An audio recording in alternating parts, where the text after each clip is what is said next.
ሰላም ሰላም ቤተሰብ እንዴት ናችሁ? ዛሬ ደግሞ የት እንደመጣው ላሳያችሁ።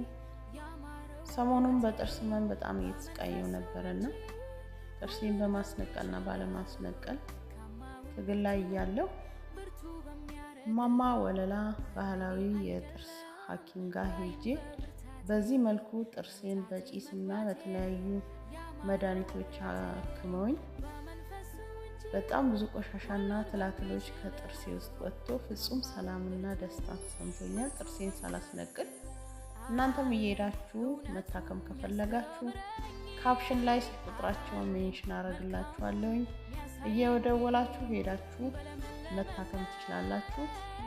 መጨረሻ ላይ እዩት፣ ከጥርሳችን የሚወጣው ትላትሎች ከምናስነቅል በዚህ መልኩ ጥርሳችንን ታክመን ከምናቀል እንዳንላችኋለሁ። አመሰግናለሁ።